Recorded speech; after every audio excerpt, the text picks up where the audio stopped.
రాత్రి నేను స్నానం చేస్తున్నాను కనుకనేమి సాగొచ్చు తెగిపోయి దడి మీద పడవచ్చు నువ్వు ఉన్నాక కనుకనేమి నువ్వు చచ్చిపోయినవని నేను ఎట్లా అనుకుందు నడిచేటప్పుడు కాలుకు తట్టు రాకొచ్చు మెట్టలు దిగిపోవచ్చు నేను అట్లెట్లని అమ్మదు అయ్యా ఇప్పుడేమో ప్రతి ఇంటికి సిలిండర్ పొయ్యిలు ఉన్నాయి గ్యాస్ పొయ్యిలు ఉన్నాయి అప్పుడు కట్టెలు తెచ్చుకొని పొయ్యి మంట పెట్టుకునేది కట్టెలు తీసినప్పుడు పిడికలు పోయినప్పుడు నా చేతి గాజులు పోతే నువ్వు మండమైన నేను ఎత్తనుకుందు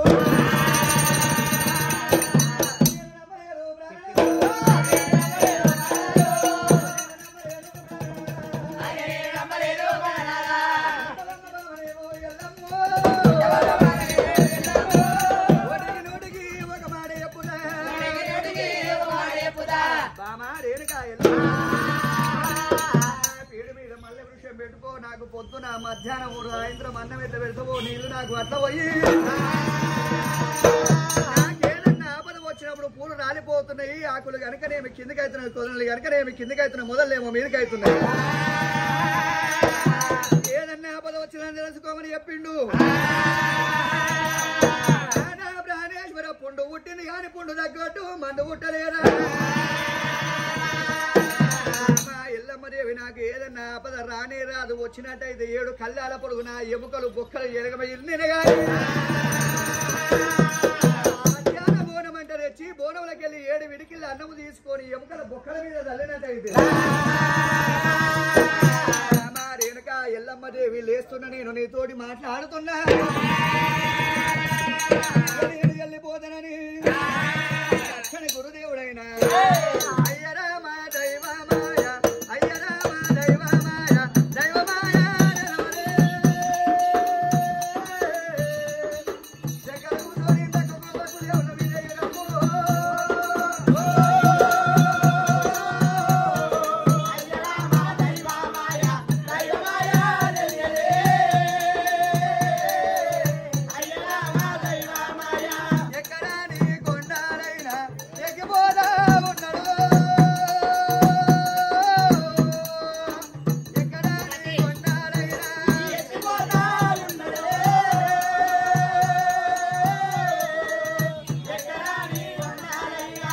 నా దగ్గర చక్కని గురుదేవుడు ఏడదొచ్చినంటే కనుక ఎక్కడాని కొండలు ఎగిపోదా ఉన్నాడు దిగడానికి కొండలు దిగిపోదా ఉన్నాడు చక్కని జబలకి గురుదేవుడైనా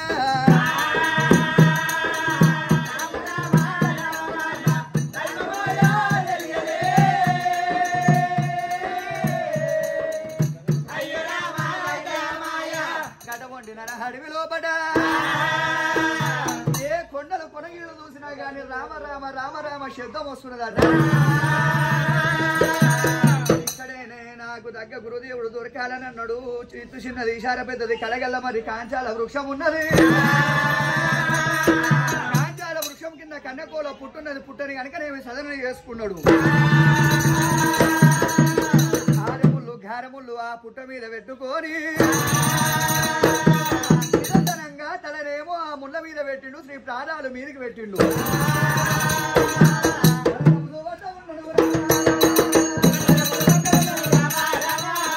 చక్కని జమలకి దేవుడు వరదబలు పడుతున్నాడమ్మా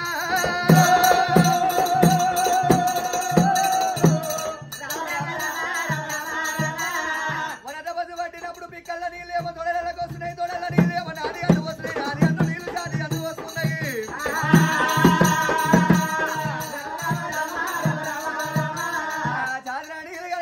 శబ్ద బిందువులు లేక తయారై ఆ పుట్టకు లోపల పడుతున్నాయంట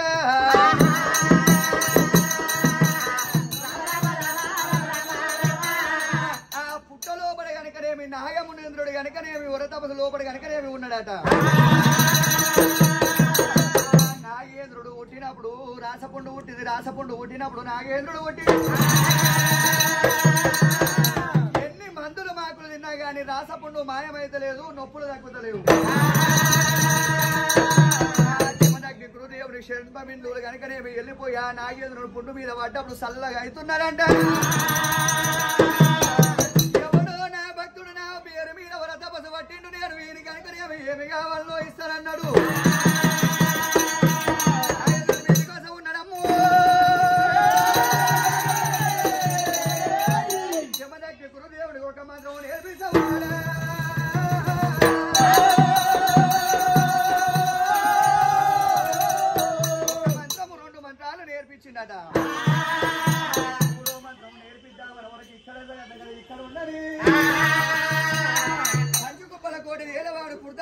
మృతావీరుని భార్య లింగాలదేవి కన్న కొడుకు సకల సంపన్నుడు కార్తవీర్య మహారాజు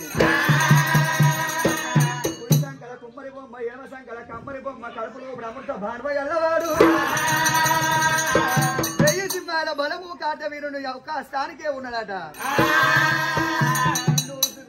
కార్తవీరుడు ఒక్కనే శిరసకున్నది అదిగో కార్తవీరుడు అంటే 6 నెలల పిండం మౌసి కింద పడుతున్నది ఇదిగో కార్తవీరుడు అంటే 3 నెలల మురికి పిండము మురికి కింద పడుతున్నది కార్తవీరుని పేరు యొక్క పుట్టలున్న నాగేంద్రుడు పుట్టల్నే మురిగిదావాలి గైలున్న పెద్దపురి గైలునే మురిగిదావాలి అటువంటి కార్తవీరుడు కనుకనేమి 12 ఎకరాల కనుకనేమి సిరిశనిగా తోట పాపానికి సిరిశనిగా తోట ఎప్పుడు వేయించిండో కళ్ళలు ఉన్నాడమ్మో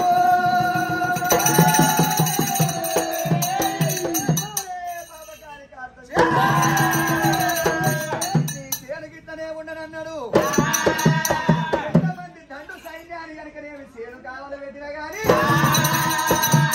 ఆయా మృగమనంగా కనుకనేమి బంగారు కోళ్ళ కనుకనేమి పంది అవతారం ఎత్తుకొని భార్యత ఉన్నాడమ్మా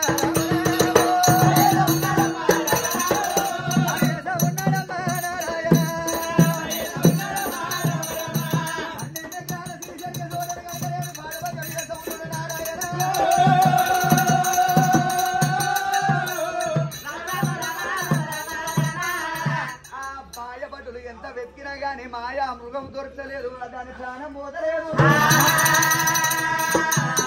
రాజుకు తెలిసిన అంటే మన ప్రాణాలు తీస్తాడో ఉంచుతాడో ఊడిపిస్తాడో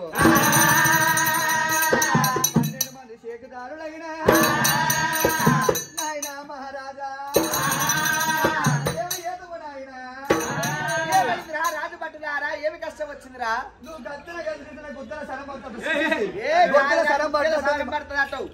పడుతుంది మహారాజా ఏమైందిరా రాజభట్టులారా నిన్ను చూస్తేనే కాళ్ళ కిందకెళ్ళి నీళ్ళ లేక పోతుంది ఏమొచ్చిందంటావు నాయన ఎక్కడి నుండి వచ్చనో 7 నుండి వచ్చనో మాయా మృగం 12 ఏళ్ళ కనుకనే తోటని పక్కన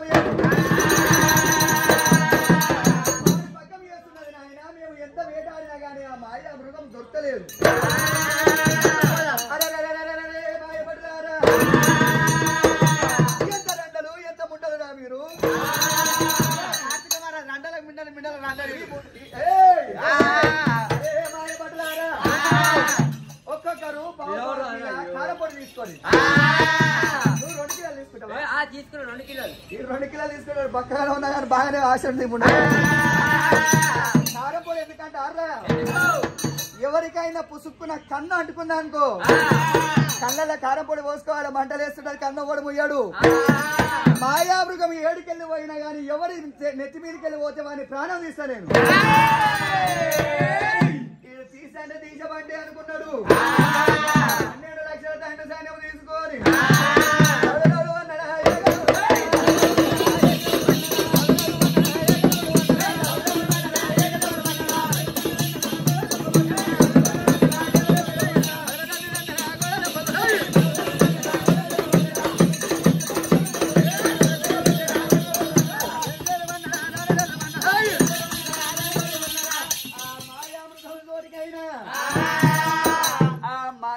తీసుకున్నారు ధనులు బాణాలు దండించి అనకనేవి ఎప్పుడు పెడుతున్నారు శ్రీమన్ మహావిష్ణు ఏమనుకుంటాడు ఎవడి మీద నెత్తి మీదకి వెళ్ళిపోతే వాడిని ప్రాణం తీశానన్నాడు ఎవనో ప్రాణం నేనెందుకు తీయాలన్నాడు కార్తవీర్యుడు నెత్తి మీదకి వెళ్ళిపోతున్నాడు బాణము దండించినప్పుడు ఈడ కొడితే ఆడ మునుగుతున్నాడు ఆడ కొడితే ఈడ తేలుతున్నాడు మీద మిన్ను కురుస్తున్నది కింద దాడి కాలుతున్నది గుబ గుబ గుబ శబ్దాలు వస్తున్నాయి ఎక్కడ లేని దాహం అవుతున్నది సేనాధిపతులారా దప్పికకు నేను రాలేకపోతున్నా ఎక్కడన్నా వెళ్ళిపోయి నీళ్లు తీసుకురామని ఎప్పుడు చెప్తున్నాడు మహారాజా నరాడివి లోపల నీళ్ళు ఏడ దొరుకుతాయో మాకెట తెలుసు పొంగవాలిన చోటనేమో గంగ ఉంటది పొగెళ్ళిన చోటనేమో ఊరుంటది ఆడవాళ్ళు వెతుకొని వెళ్ళిపోమని మాయపడలకి ఎప్పుడు చెప్పిండో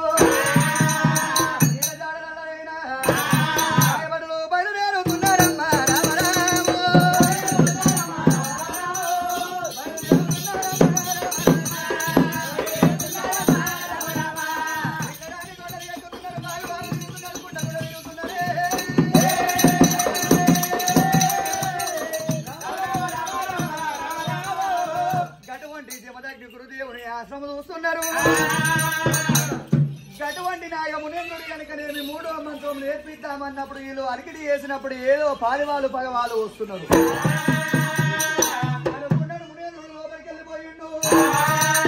అయ్యా కొడుకులారా, నీకు వచ్చిన ఆపద ఏమిటి, వచ్చిన కష్టం ఏమిటి?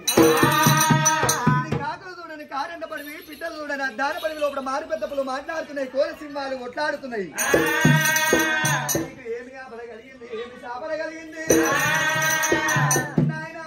మహారాజు కనుకనేమి దాహం ఒప్పుకోలేక కనుకనేమి నడి మీద పడ్డాడు, కోటలు కనుకనేమి నీళ్ళు పంపించమన్నాడు. అమ్మ కామధేనువా, ఇక్కడ వచ్చి కనుకనేమి వచ్చిన వాళ్ళకు నీళ్ళు పోయామని ఎప్పుడు చెప్పుతున్నాడు. అయ్యా జమదగ్ని గురుదేవా, కాటవీరుడు అంటే మామూలు మనిషి కాదు. అన్నం పెట్టినోనికి సున్నం పెడతాడు, పాలు పోసి పాపం కొడుకుంటావు నువ్వు.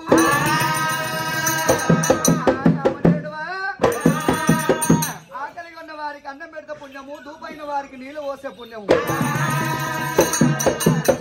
మన ఎత్తు చూసే పుణ్యము. ఎప్పుడు చెప్తున్నాడు గురుదేవ, చెప్పంగా వినప్పుడు చెడంగానే చూస్తామని మరికాయలు తీసి మరికాయల గువ్వము తీసి కనుకనేమి పాలు కనుకనేమి వండుతున్నాడట. అయ్యా మాయబట్టలారా, ఇవి తీసుకొని వెళ్ళిపోండి. అయ్యా జమదగ్ని గురుదేవా, మా రాజేమో చెట్టంత మనిషి, నువ్వు ఇచ్చిందేమో కాయలు వేస్తున్నావు.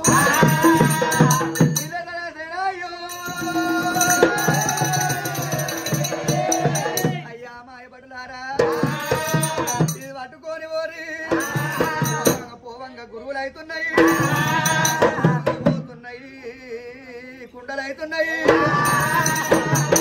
పోతున్నాయి, కాగులు అవుతున్నాయి. మీ రాజు దగ్గరకు లోపల కనుకనేమి ఏరు ఎల్లు పారుతున్నది, వెళ్ళిపోమన్నాడు. సరే మంచిది అన్నాడు. వీళ్ళు వెళ్ళిపోతా ఉంటే ఏరు కూడా పోతా ఉన్నది. ముందర పోయినాయి, కాగులైనాయి, కాగులు పోయి కనుకనేమి పేర్లు అవుతున్నాయి, ఏరు ఎల్లు పారుతున్నారా?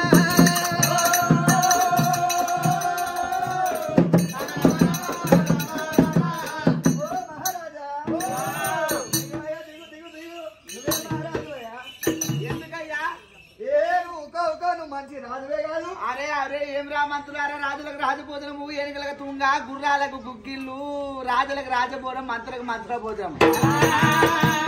ఎంత రుచి, ఏడికెళ్ళి తెచ్చావురా? అయ్యా మహారాజా, ముని దగ్గర ఏమి లేదు. ముని దగ్గర 2 గోమాతలు ఉన్నాయి. ఆ గోమాతలు తెచ్చుకున్నాం అనుకో, నీ కీడికే 99 మంది భార్యలు ఉన్నారు. ఏమన్నా బిడ్డ, వరుస దేవుడు వస్తాడు, సాంతి చేస్తాడు, గాలి దేవుడు చాటి పోతాడు. ఏం చెప్తున్నా, భారీ భారీ బీసాలు పట్టబా చేశాలని కర్ర పట్టుకోతాం. నీకు 99 మంది భార్యలు ఉన్నారు. మేము ఇంతమంది మేము బట్టలం ఉన్నాం. ఇంత భోజనం ఎప్పుడన్నా మంచి భోజనం చేసావా? ఇప్పటిదాకా నిన్న బిడ్డ ఒక్క పిల్లవాడిని ఇట్లా వండి పెట్టిందా? ఏడా వండి పెట్టలే. ఒక్కో మహారాజా, ఆ కామధేను తెచ్చుకున్నాం అనుకో, ఇంతమందికి మన పిల్లలు లేకుండా మంచి అన్నం పెడతారు. అది అవును, పట్టుకోతాం కాదు. సరే మంచిది అన్నారు. రాజుల మాట అయినా కామధేనుని మంచి తీసుకొని ఎప్పుడు వెళ్ళిపోతూ ఉన్నారు. కళ్ళ చూస్తూ ఉన్నారు.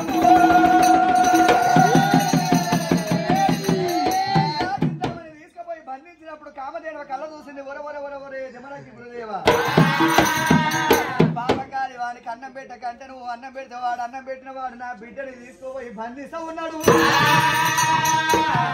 నా పిల్లలకు నేను ఎట్లా ఎడవాసినో నీ కూడా పిల్లలకు నువ్వు ఎడవాసిపోవాలని అమ్మవారు కామధేను దివనాథ్ కామధేను కనుకనే మీ ఉప్పు శరీరం వేసుకున్నది 12 బీగాల పరుపు బండను ఎత్తులు ఎత్తుకొని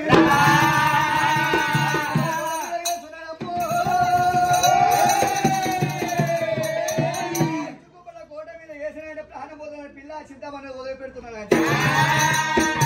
చక్కని కాతగిరుడు ఏమనుకుంటాడు, దీనిని పోనీ, నేను కోట పోనీ, పొరవల దాటి కొట్టని పోనీ, కొనసాగని అని ఆ చక్రబాణం అని పట్టి చక్రబాణమైనా ఉన్నాడమ్మా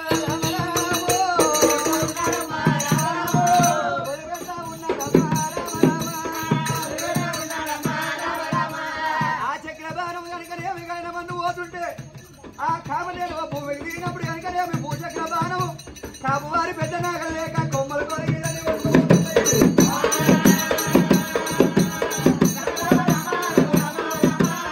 యమదగ్నికుడు దేవుడు పుట్ట మీద వరద ముందు పట్టినప్పుడు ఆ యమదగ్నికుడు దేవుడు ఎవరో ఒకరు బాణం పడుతున్నాడమ్మా.